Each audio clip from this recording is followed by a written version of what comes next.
Olá pessoal, tudo bem? Sejam bem-vindos a mais um episódio de Papo Legal. Aqui é Alexandre Garcês, é um prazer enorme estar com vocês novamente.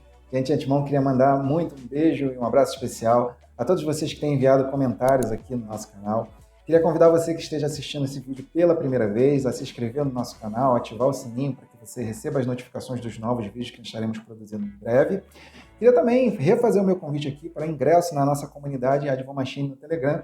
O link está aqui abaixo da descrição desse vídeo. Tá bom, gente? Thiago tem me cobrado que eu não tenho pedido likes a vocês, então fica aí o meu pedido. Se esse vídeo faz sentido para você, se a nossa energia se alinha, não esquece de deixar um like no final desse vídeo e também a me seguir lá no Instagram. Tá bom, pessoal?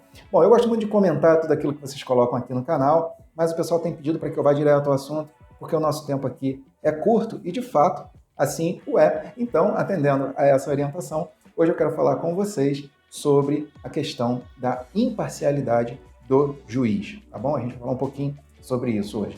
Antes, porém, gostaria de fazer um preâmbulo, conversar e rapidamente dizer para vocês o seguinte: olha, muitas pessoas não compreendem que às vezes o mesmo objeto, o mesmo assunto, a mesma questão, ela pode ser vista por vários ângulos diferentes, por vários aspectos argumentativos diferentes, né? Existem pessoas que têm um discurso estritamente político e acham que tudo tem a ver com política, e não é bem assim. Assim também existem pessoas que têm uma visão extremamente arraigada à questão jurídica. Essas pessoas não têm tolerância, não têm estômago, muitas das vezes, para compreender argumentações que têm cunho político, né? Então é muito interessante isso, né? O cara que só vê a questão de forma jurídica não tem digere muito bem as argumentações políticas e vice-versa. A proposta do nosso canal aqui é justamente dar uma acepção jurídica sobre determinados temas. Então, quando eu falo, por exemplo, que iremos tratar da questão da imparcialidade do juiz, nós estamos falando de um instituto jurídico, tá? Por que, Alexandre, você está fazendo toda essa consideração? Porque para a gente falar de imparcialidade do juiz, não tem como não mencionar a figura, que hoje eu posso dizer que é uma figura histórica, que é a do ex-juiz e ex-ministro Sérgio Moro. O Sérgio Moro, para muitos, ele é um vilão, para muitos, ele é um herói. Para mim, ele não é vilão nem herói. Para mim, ele é um juiz que violou o Instituto da Imparcialidade, né? Tá, bom, Alexandre, então o que é a imparcialidade? Grosso modo, né, vamos dizer assim, numa apertada síntese, a imparcialidade nada mais é do que uma necessária distância que o juiz tem que ter dali de que ele vai julgar, né? Ele está julgando um determinado assunto, ele tem que se manter distante, o que significa dizer que ele tem que se manter, ele tem que se abster, né, de influências, de elementos influenciadores de ordem subjetiva ou até mesmo de ordem externa.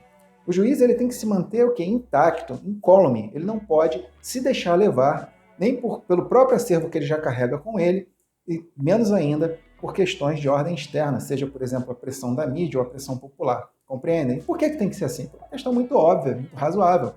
Alguém que vai julgar outrem, né, já previamente influenciado por um determinado elemento, por um determinado fator, não irá trabalhar de forma justa. Aquele processo não será um processo limpo. Concordam comigo? Será um processo maculado, um processo eivado de parcialidade.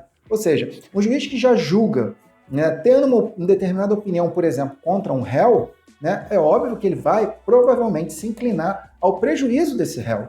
Ele não vai levar em consideração a situação de modo imparcial, de modo distante. Ele vai estar, na verdade, se imiscuindo, se aproximando, invadindo um terreno que ele, como juiz, não deveria invadir. É por isso que eu sempre digo que juiz não pode ser nem herói nem vilão. O juiz que se arroga de uma condição de heroísmo, ele já perdeu a imparcialidade.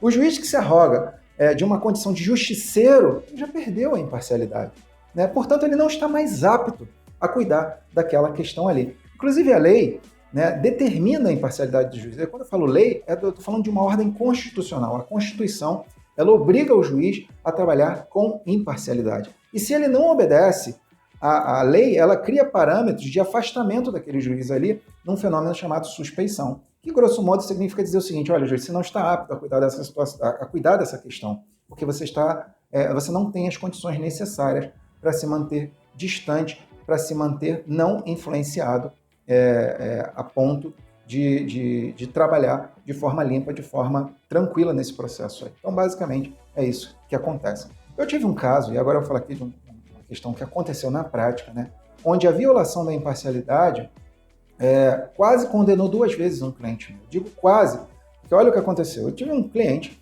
que ele era um grande advogado, mas ele tinha tido, por força do ofício, ele tinha tido uma divergência muito séria com um juiz lá no passado. Eles tiveram uma briga muito feia que quase transbordou por uma questão pessoal. Posteriormente, alguns anos depois, esse cliente, né, meu, ele se viu envolvido numa situação, né, que tinha relevância penal. E aí ele passou a figurar como réu num processo crime. E quem é que estava julgando esse processo crime? Esse juiz. Então, ao longo do processo, não havia como provar que aquele juiz estava atuando de maneira deletéria contra aquele réu. Né? E a gente foi tendo que lidar com essa situação, a gente foi fazendo a gestão dessa situação, né, enquanto foi possível. Num determinado momento desse processo, esse juiz, percebendo um determinado dado que constava naquele processo, ele mandou oficiar ao Ministério Público para que o Ministério Público oferecesse denúncia, como se fosse um novo crime que ele havia detectado dentro daquele processo. Agora, olha só que coisa perniciosa. Da mesma forma que aconteceu na Lava Jato, né, de novo, não estou entrando nas questões políticas, o que havia de pernicioso na Lava Jato? Havia uma troca de figurinha, ou seja, havia uma proximidade absurda, que eu considero assim, bastante prejudicial para todo o sistema jurídico, que era a proximidade do juiz com os promotores lá da Lava Jato, com os procuradores lá da Lava Jato. Né? Então havia essa insana ligação, essa intimidade absurda entre o juiz e a acusação. Assim como aconteceu na Lava Jato, aconteceu nesse caso que eu estou contando aqui para vocês. O juiz ele tinha uma proximidade muito grande com o promotor de justiça e o promotor de justiça ofereceu denúncia. Para quem não sabe, o oferecimento da denúncia nada mais é do que a petição inicial da promotoria no sentido de acusar formalmente uma pessoa. Essa denúncia ela cai dentro de um sistema de distribuição que vai sortear para qual juiz será, então, encaminhado aquele processo ali para que ele possa julgar. Como a comarca era pequena, a distribuição, por uma grande ironia do destino, fez cair justamente para quem julgar o meu cliente? O próprio juiz que tinha feito o pedido ao Ministério Público lá, a remessa para o oferecimento da denúncia. Ou seja, ele já tinha julgado aquele meu cliente, inclusive condenado ele nas penas máximas. Ele, inclusive, fez várias barbaridades, ele decretou a prisão de ofício sem publicar a sentença, eu tive que impetrar habeas corpus, a gente estava lá numa batalha, quando de repente chega um segundo processo para que ele também julgasse em desfavor desse mesmo cliente. Aí eu falei, bom, agora é a hora da gente alegar, então, aqui a imparcialidade desse juiz, e de fato, resumidamente falando, eu peticionei, conversei com o juiz e disse para ele, olha, o senhor não tem condições de julgar esse segundo caso, por conta da violação da imparcialidade, que está muito patente, está muito clara, que já no primeiro processo já estava, e o senhor vai continuar fazendo isso no segundo. É claro que isso foi um trabalho complexo, muito bem feito, e o juiz, no final das contas, acabou acatando, né, aquele pedido. Eu achei até engraçado o discurso eufemista dele, que foi no sentido dele, não disse assim, realmente, eu quero arregaçar com o seu cliente. Ele não disse um negócio dele, é juiz, um homem fino, não vai dizer um negócio desse. O que ele disse foi o seguinte, olha, provavelmente o Tribunal de Justiça vai acatar a alegação que o senhor está afirmando aqui na petição, portanto, eu vou me afastar. E aí ele tomou as providências de praxe lá necessária para o afastamento dele, que era em função da violação da imparcialidade. Então vocês vejam como isso é problemático, né? Um juiz que não tem imparcialidade não é um juiz justo, não é um juiz limpo, não é um juiz que vai realmente fazer justiça, porque ele está fazendo a vontade dele, ele não está fazendo a vontade da lei. Né? É muito importante entender, as pessoas leigas têm uma visão, né, de quase um endeusamento, né, do juiz, no sentido de que ele pode fazer o que ele quiser, porque afinal de contas ele é juiz. Não, ele não pode fazer o que ele quiser. O juiz, obviamente, está abaixo da lei. Acontece, às vezes, eu chegar numa delegacia, muitas das vezes, e ter lá uma decisão administrativa teratológica, né, da autoridade policial. Aí o policial, que é subordinado, não, o delegado determinou que tem que ser assim. Muitas das vezes eu sou obrigado a dizer, o delegado não está acima da lei, né, nem o senhor. Então, que se faça cumprir. O advogado lida com situações assim, eventualmente. Então, vejam, um juiz que não é imparcial não é um juiz apto a julgar. Daí a importância de a gente estar atento a isso. Infelizmente, no trabalho lá do Sérgio Moro, houve muitas intercorrências, houve muitos fatos que deixam claro que havia ali a violação da imparcialidade. E hoje, depois do tempo ter passado, dele ter virado ministro, deixado de ser ministro, muitos daquele trabalho correm o risco de ser anulado, corre o risco de ser,